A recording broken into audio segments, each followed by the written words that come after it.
Bismillahirrahmanirrahim. Assalamualaikum warahmatullahi wabarakatuh. Alhamdulillahirabbil alamin. Assalatu wassalamu ala asyrafil anbiya'i wal mursalin wa ala alihi wa ashabihi ajma'in. Wala haula wala quwwata illa billahil aliyyil azim. Allahumma la sahla illa ma ja'altahu sahla wa anta taj'alul hazana idza syi'ta sahla. Rabbi shrah li sadri wa yassir li amri wahlul 'uqdatam min lisani yafqahu qawli, amma ba'd. Pada yang terhormat Tuan Nazim Masjid Syakirin yang saya hormati dan saya kasihi, pada segenap asatizah, para alim ulama, para imam di masjid mulia ini, wabil khusus kepada segenap hadirin wal hadirat hafizakumullah. Alhamdulillah, kita syukur kepada Allah SWT pada pagi hari ini dapat bersama-sama jamaah subuh, dan harapan insya-Allah amalan kita diterima oleh Allah Subhanahu Wa Taala. Selawat dan salam dicurahkan kepada junjungan besar baginda Nabi Muhammad sallallahu alaihi wasallam, dan syafaat uzma beliaulah kita berharap kelak. Hadirin wal hadirat hafizakumullah. Sekarang kita masuk dalam perbahasan i'tiqad kaum ilhamiyah, muka surat 54. Bismillahirrahmanirrahim. Qala mu'allif rahimahullah wa nafa'ana bihi wa bi ulumihi amin. Adapun kaum ilhamiyah, ilhamiyah dari perkataan ilham. Ilham ni apa? Ilham ini adalah di mana seseorang diberikan sebuah insight lah, kalau kita panggil bahasa Inggeris, sebuah ilham atau sebuah pengetahuan atau sebuah gambaran atau sebuah perbicaraan hati. Kita panggil perbicaraan hati, maksudnya kita macam we have some insight, kita ada sesuatu idea, suatu perkara yang muncul dalam jiwa kita, yang tentunya perkara tersebut apabila baik, benar, datang daripada Allah SWT. Tapi kalau mungkin perkara tersebut adalah godaan syaitan, na'udzubillah min zalik, seperti orang tidur mimpi benda yang tak baik, menurut ulama mengatakan bahawa mimpi itu adalah kadang-kadang adalah gangguan syaitan. Jadi sebab itu, kalau ada tuan-tuan dengar ke dekat dalam Facebook ke, dalam YouTube ke, tiba-tiba ada orang kata, ini saya semalam mimpi Imam Mahdi nak turun, jom kita semua jual rumah sekarang sebab Imam Mahdi nak turun besok. Misalnya dia 2 tahun lagi nak turun, kita kena jual rumah sekarang. Contoh dia, sebab apa saya mimpi? Kita anggap bahawa mimpi itu salah. Kerana apa? Kerana mimpi itu kemungkinan besar hanyalah sekadar gangguan syaitan, atau mungkin dia nak suruh kita jual rumah kita supaya dia nak beli. Itu contoh dia yang paling terjadi. Kerana apa? Ketahuilah, untuk masalah tarikh tidak ada seorang pun yang mengetahuinya melainkan Allah Subhanahu Wa Taala. Ini kita kena tahu. Jadi kalau ada yang meletakkan seperti itu, tidak betul. Lebih-lebih lagi, mimpi dia kata bahawa syariat yang datang adalah syariat Nabi Isa, bukan syariat Nabi Muhammad sallallahu alaihi wasallam. Nabi Isa akan turun kan? Sudah cakaplah Nabi Isa akan membawa syariatnya, bukan syariat Nabi Muhammad, dan ini jelas bertentangan dengan syariah. Kerana dalam akidah kita tahu kejadian yang akan datang nanti, bahawa Nabi Isa apabila turun, dia bukan membawa syariat yang baru, akan tapi meneruskan syariat baginda Nabi Muhammad sallallahu alaihi wasallam. Berarti yang buat mimpi tersebut atau yang bermimpi tersebut, kita tak boleh kata dia tu pembohong. Kita tak boleh nak kata, sebab kalau betul dia mimpi, dia kan cerita yang dia mimpi. Cuma yang boleh kita kata bahawa dia itu tertipu dengan mimpi dia, lalu mengambil berat tentang mimpi dia, padahal mimpi belum tentu benar. Akan tetapi di dalam Islam memang menerima ilham, bukan berarti tidak ada, tuan-tuan. Ada ilham. di kalangan para aulia-aulia Allah, memang telah atau ada yang diberikan ilham daripada Allah Subhanahu wa taala. Dipanggil di dalam ilmu tasawuf dipanggil dengan ilmu laduni. Jadi ilmu laduni ni ada ke tidak ada? Ada. Jadi Al-Imam Al-Ghazali rahimahullah dia mengarang kitab nama dia Ar-Risalah Al-Laduniyah. Telah ditahqiq oleh Profesor Doktor nama dia dekat Cik Zarina Sya'ari. Cik Zarina Sya'ari dari UC Malaya waktu dia buat PhD di Edinburgh, dia punya tesis adalah tentang Risalah Al-Laduniyah Imam Al-Ghazali. Jadi Al-Imam Al-Ghazali di dalam kitab itu dia kata ilmu daripada ghaib ini ada dua. Satu yang dipanggil dengan wahyu, satu dipanggil dengan ilham. Kalau wahyu ini diturunkan kepada para anbiya dan sudah tutup sampai Nabi Muhammad SAW. Tidak ada lagi wahyu yang datang setelah. Tapi ada di kalangan para aulianya yang mendapat ilham daripada Allah SWT. Akan tapi bukan wahyu lah. So kena hati-hati. Kalau isi ilham itu bertentangan dengan syariat, maka faqad kadhiba. Dia itu benar-benar telah tipu. Dia itu adalah seorang penipu. Kerana Allah SWT tak mungkin menukar syariat. Tapi kalau dia itu abdun salihun, seorang hamba yang soleh, yang solat 5 waktu, tahajud, semua jenis sunat dilakukan, alim, mengarang kitab, bukan kitab bahasa Melayu yang tulis pun dalam bahasa pun salah, bukan. Tapi kitab yang diiktiraf oleh ulama-ulama dunia, salah dia. Jadi kitab tersebut memang ulama lain mengiktiraf ini kitab yang betul. Bukan hanya diiktiraf oleh 1-2 orang. Yang terjumpa dalam dia tulis bahasa Arab pun salah tulis. Zikir pun salah tulis. Dia tulis zikir, tapi zikir pun salah tulis.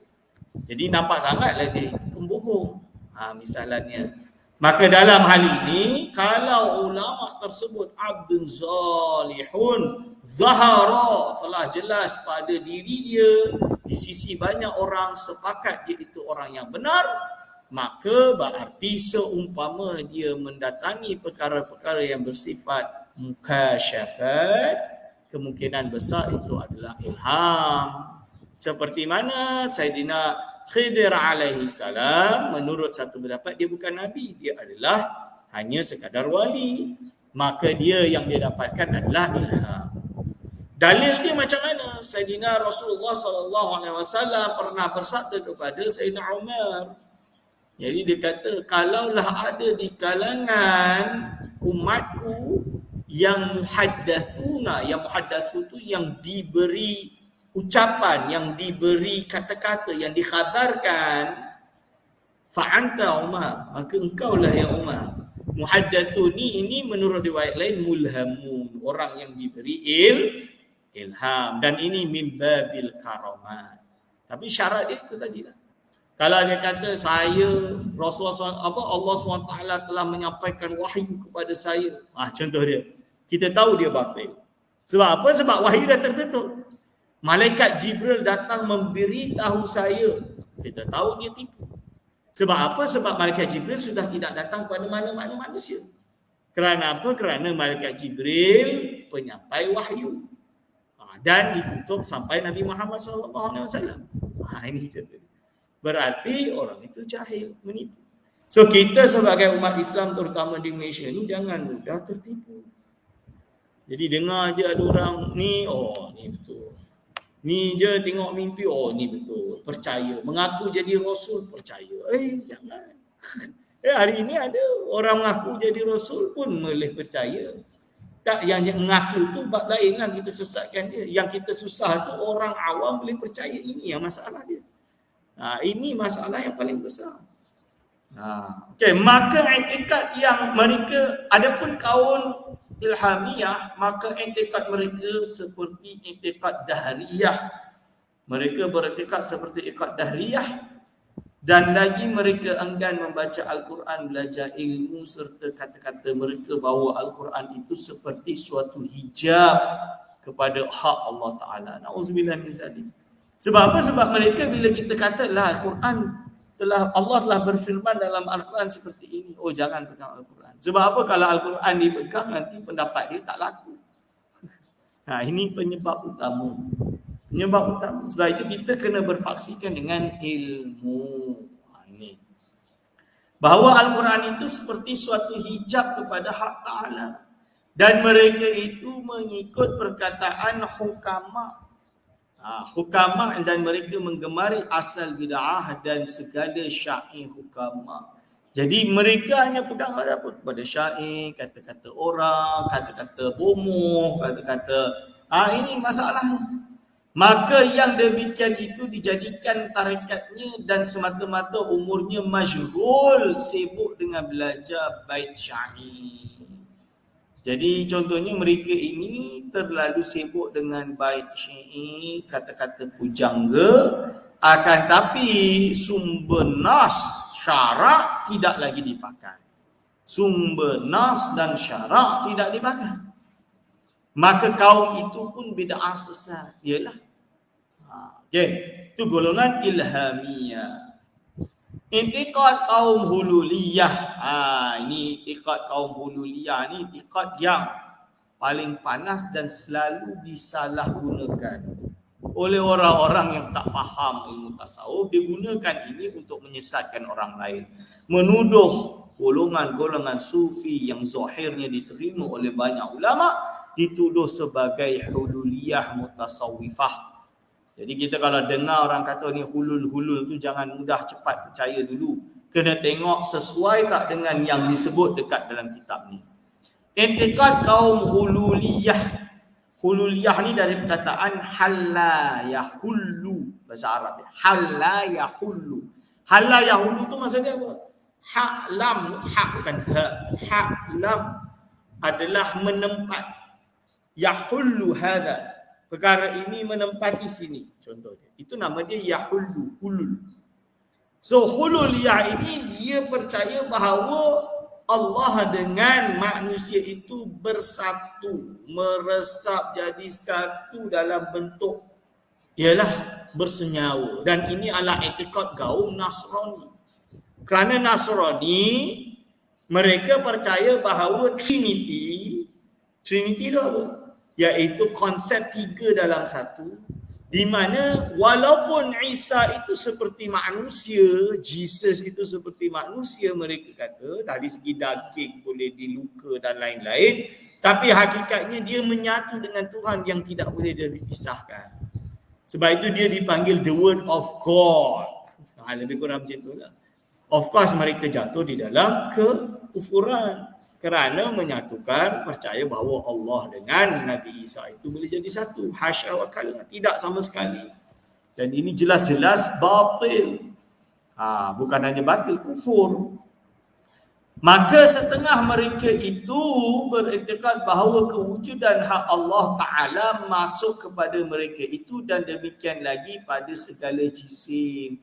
Dalam erti masuk hakiki. Ini tak betul lah. Maksud dia masuk hakiki tu apa? Bersenyawa jadi satu. Tak betul. Kufur lah.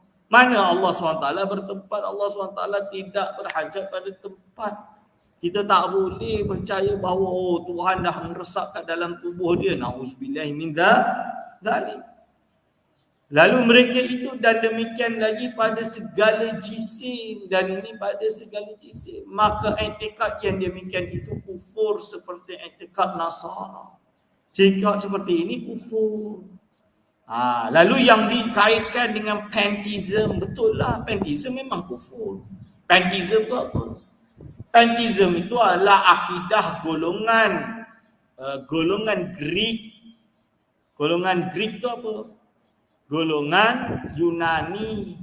Okeylah, bukan Greek lah, kita panggil golongan ahli falasifah kudama. Ahli falsafah yang lama. Ada di kalangan mereka percaya bahawa wujudnya Tuhan, tapi alam ini adalah Tuhan. Mother Nature. Jadi alam ini adalah Tuhan. Kalau hari ini tidak se-eccentric seperti itu, tak adalah sampai macam tu, tapi hampir sama macam tu, dengan makna yang lebih kontemporer, iaitu golongan Scientology. Psikologi, dia percaya alam ini sebagai agama dia. Dia tak katalah alam ni Tuhan as a creator sebab mereka atheist, tak percaya Tuhan. Tapi agama mereka percaya pada religion, kepada cult. Dan kepercayaan mereka bahawa dunia ini, alam inilah agama mereka. Sehingga kan mereka ada ibadah mereka dengan cara menanam pokok untuk menghidupkan tubuh Tuhan kembali. Jaga, preserve this world. Mereka niat dia baik untuk mempreservekan dunia ini. Tapi mereka tak percaya Tuhan yang Maha Esa, dan bagi dia environment ini adalah Tuhan mereka. Ini masalah dia. Tapi itu zaman hari inilah, Scientology. Tapi kalau zaman dulu dipanggil pantheism. Pantheism ni dia percaya bahawa alam ini adalah Tuhan. Kita berhidup bersama Tuhan. Berarti pokok ini Tuhan, ni semua Tuhan, kita ini Tuhan, dia tu Tuhan, na'udzubillah min zalik lah. Dan ini adalah kufur, pantheism. Cuma hululiyah ini bukanlah pantheism 100%. Kerana pantheism tu dia percaya alam itu adalah Tuhan. Kalau hululiyah ini dia percaya bahawa Allah SWT, Tuhan itu sendiri, bersenyawa dengan seseorang, bersenyawa dengan makhluk tertentu. Yang mana dalam hal Nasrani, dia percaya berada pada Nabi Isa AS. Di kalangan mungkin beberapa orang, na'udzubillah min zalik, orang Islam yang terkena penyakit ini, percaya mungkin beberapa orang tertentu yang mereka percaya sebagai hulul, dan ini jelas kufur. Dan setengah mereka itu bertikad dan berkata bahawa harus memandang pada perempuan yang elok parasnya dan kepada muka muda belia. Jadi akhirnya dia halalkan benda yang diharamkan untuk memandang perempuan yang cantik dan lain auratnya. Misalnya yang dimaksud di sini adalah auratnya. Dan mereka menari dan bersuluk serta katanya elok paras itu suatu sifat daripada segala sifat Allah.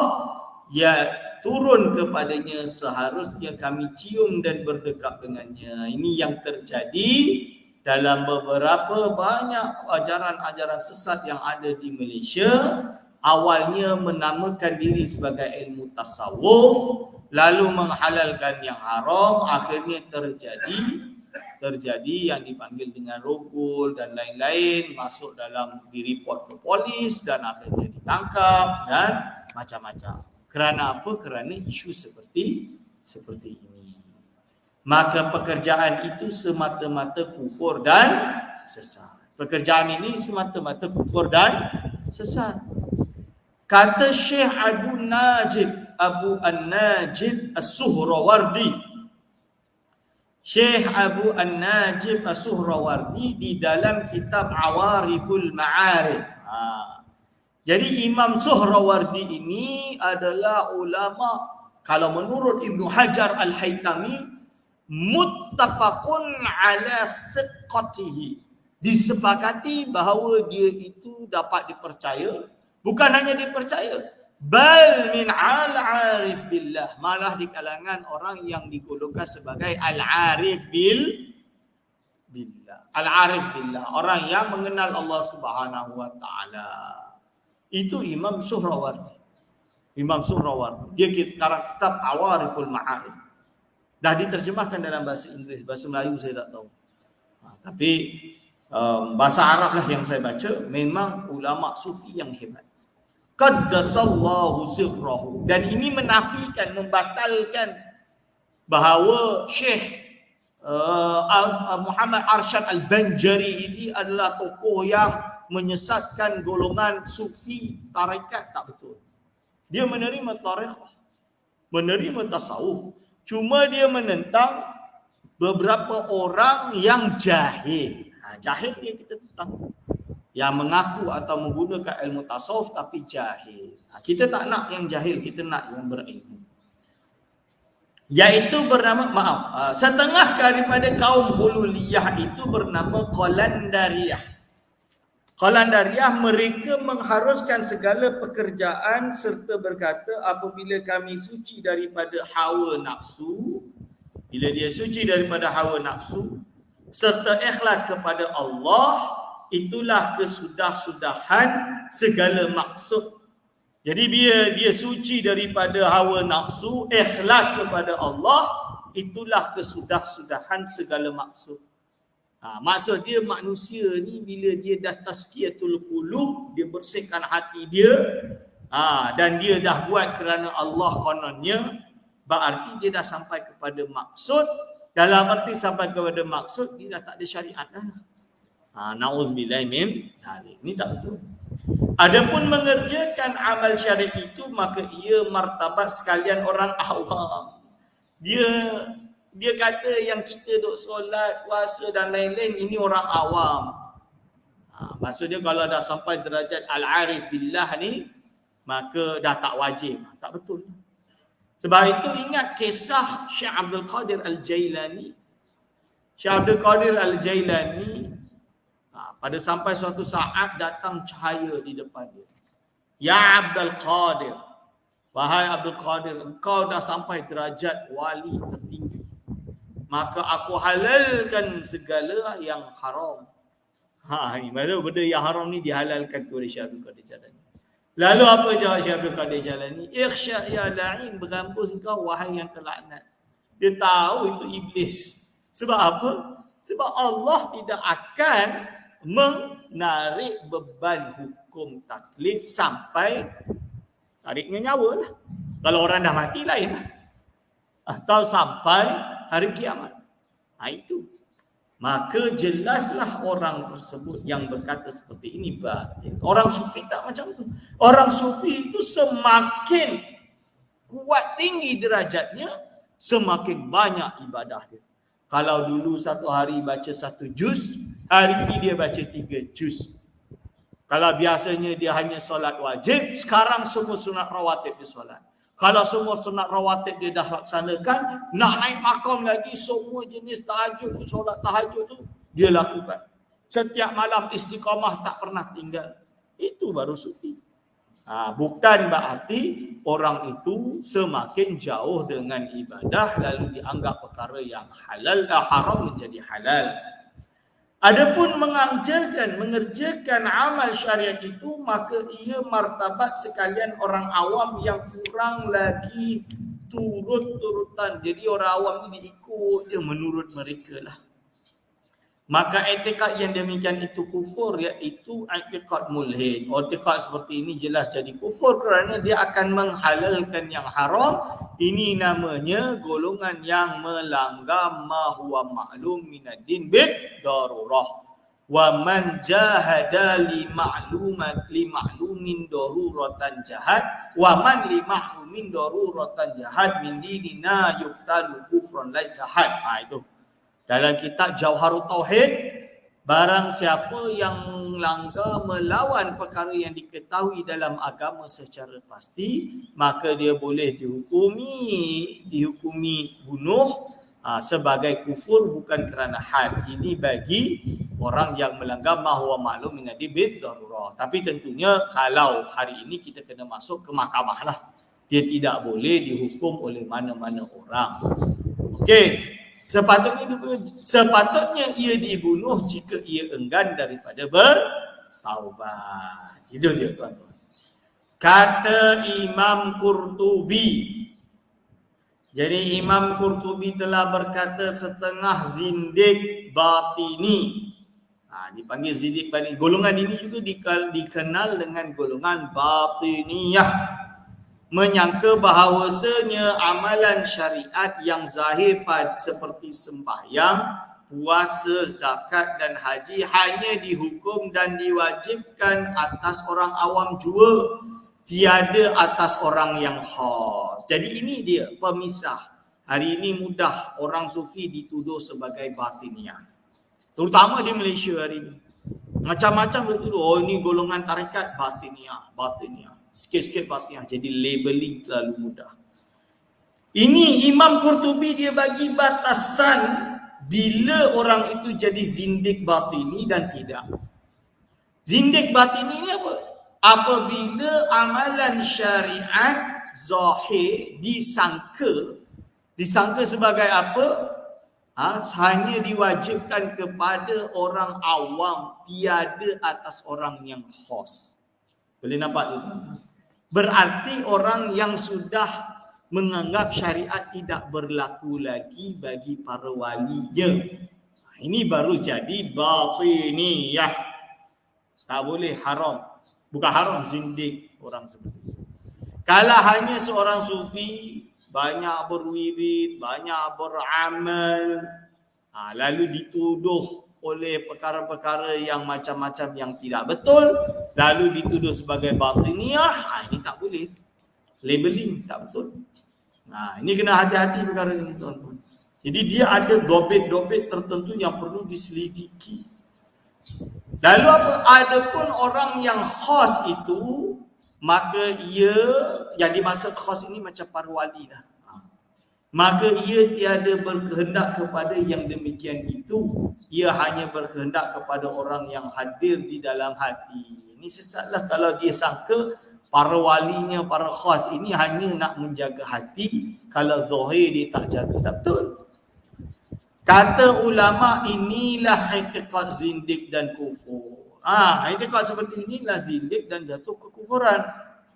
Maka orang yang bertekad seperti demikian itu dibunuh kerana ia ingkar akan barang yang diketahui daripada syariat, bahawasanya segala hukum Allah Ta'ala daripada suruhannya dan tegahannya tiada diketahui melainkan daripada pihak sekalian pesuruhnya. Kerana telah terhasil pengetahuan yang putus iaitu pasti dan keyakinan yang tetap dan muafakat sekalian ulama mutaqaddimin. Ini dia tuan-tuan dan puan-puan. Ulama-ulama mutaqaddimin dan mutaakhirin. Ini bahawasanya tiada diperoleh. Ini tak betul. Footnote dia tu tak betul. Footnote dia kata ulama dahulu yuqaluhum aqrabu ila ahli hadis wa sunnah. Ulama yang kemudian yuqaluhum aqrabu ila jahmiyati wal mu'tazilah. Aduh, mahakik tak betul ni. Ustaz Abdul Ghani, ni tak betul. 74 tu footnote mutaqaddimin. Itu adalah ulama mutaqaddimin, ulama yang 3 kurun terawal. Mutaakhirin berarti yang datang setelahnya, dipanggil ulama salaf dan khalaf. Atau diterjemahkan mutaqaddimin adalah Asy'ariyyatul mutaqaddimin, berarti Abul Hasan Asy'ari, lalu generasi Al-Baqilani. Baqilani Abu Isa Isfalarini. Maka mutaakhirin adalah Imam Juwaini dan yang datang setelahnya dipanggil mutaakhirin. Jadi kat sini ditulis tiada diketahui melainkan daripada pihak sekalian pesuruhnya, kerana telah terhasil pengetahuan yang putus atau pasti dan keyakinan yang tetap dan muafakat sekalian ulama mutaqaddimin dan mutaakhirin, itu salaf wal khalaf, bahawasanya tiada diperoleh jalan bagi mengenal segala hukum Allah Ta'ala daripada suruhannya dan tegahannya, melainkan daripada pihak sekalian pesuruhnya jua. Jelaslah. Ulama salaf dan khalaf sepakat, maksudnya sekalian ulama, tak kisah dulu atau sekarang, sepakat bahawa segala hukum Allah Ta'ala ini tidak terangkat melainkan kalau ada syarat yang mengangkatnya, iaitu Nabi yang boleh membatalkan. Contohnya Nabi Muhammad SAW datang membatalkan syariat golongan ahli kitab atau yang datang sebelumnya, dipanggil nasikh. Tapi kerana baginda Nabi Muhammad SAW adalah Nabi yang terakhir, maka tidak adalah penghapusan syariat lagi sampailah hari kiamat atau orang tersebut meninggal. Itu je lah. Ini. Maka barang siapa menyangka-nyangka bahawa diperoleh jalan mengenal yang demikian itu lain daripada pihak sekalian pesuruhnya, kalau ada orang datang nak bawa syariat baru, nak batalkan syariat Nabi Muhammad, maka iaitu kafir, maka dia jatuh kufur. Kerana disangkanya sampai kepada martabat nubuwah. Kerana dia sangkanya sampai kepada martabat nubuwah. Ini 70. Maka nubuwah itu adalah kenabian. Itu betul. Jadi footnote 74-75 menurut saya tidak betul. Itu tidak betul terjemahan ini. Ialah dia tulis yuqalu tu dikatakan, tapi tak sesuai. Kerana kalau kita bertahqiq, kalau kita mentahqiq, macam saya memang kerja saya tahqiq manuskrip. Kalau kita mentahqiq, kita tak boleh bagi definition yang kita nak. Kita bagi definition yang penulis nak. Kerana kalau kita bagi definisi yang kita nak, berarti kita mengalihkan kehendak pengarang kepada apa yang kita nak. Ini namanya tahrif. Tidak sesuai, tidak boleh, tidak benar. Kata Imam Al-Ghazali, kata Al-Imam Al-Ghazali rahimahullah, jikalau seorang wali menyangka bahawa di antaranya dan antara Allah SWT suatu martabat dan hal yang menggugurkan kewajipan sembahyang dan menghalalkan minum arak seperti disangka oleh kaum yang bersufi-sufikan dirinya, mutasawwifah lah dipanggil, bersufi-sufikan dirinya, maka tiada syak lagi pada wajib membunuhnya kerana murtadnya, dan membunuh seorang orang itu terlebih baik daripada membunuh 100 kafir yang asal. Jadi menurut Imam Ghazali, kalau ada wali, kononnya dia mengaku wali, lalu menyangka bahawa di antara dia dan antara Allah Ta'ala ada martabat yang tak payah solat dah. Dah tak wajib dah boleh minum khamr dah boleh berzina, dah boleh perkara-perkara yang lain yang menggugurkan kewajipan sembahyang dan menghalalkan minum arak sampai dia menghalalkan khamr. Ni bahaya ni, menghalalkan khamr seperti disangka oleh kaum yang bersufi-sufikan dirinya. Jadi seperti yang disangka oleh mutasawwifah, maka tiada syak lagi pada wajib membunuhnya. Jadi tak ada syak lagi bahawa dia kena dihukum bunuh. Dari segi apa?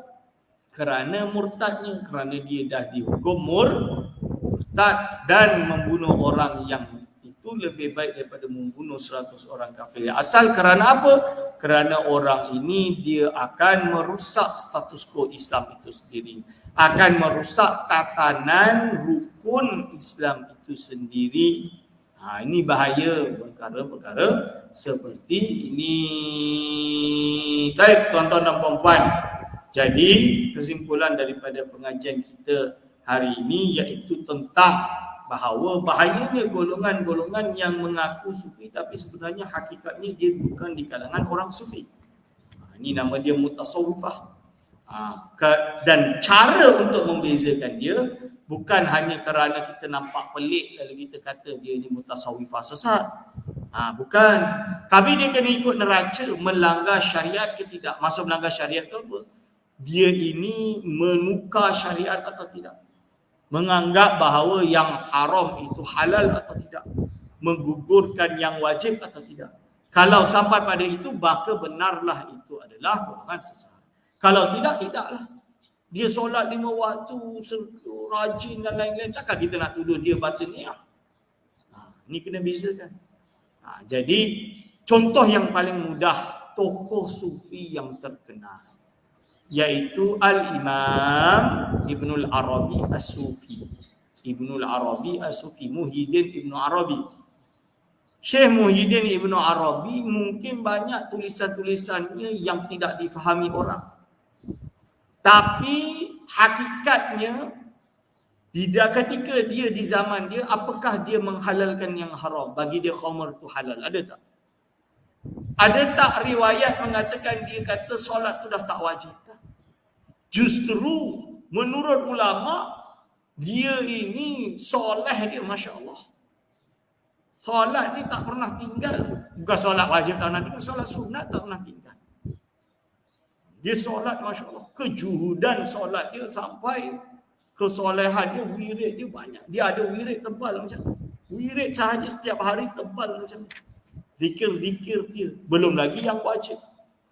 Ini yang disebut oleh Al-Imam Ibn Hajar Al-Haytami dalam kitab Fatawa Hadithiyah dia. Zahir dia tu, Masya Allah. Apabila baca buku dia tak faham, maka haramlah untuk orang baca buku dia kecuali orang yang sesuai kaumnya. Kerana apa? Istilah yang difahami tidak difahami oleh orang yang bukan khusus di dalam itu. Ini yang disebut di dalam kitab Fatwa Hadithiyah. Ustaz, dia menerima tafsir yang pelik-pelik. Tunggu dulu, dia ada tak tafsir dia yang zahir? Ada, dia tak tolak. Tafsir makna zahir dia tak tolak. Ini syarat tafsir isyari. Yang penting tafsir makna zahir tidak boleh ditolak. Kalau dia tolak tafsir zahir, dia jatuh kepada golongan batiniyah.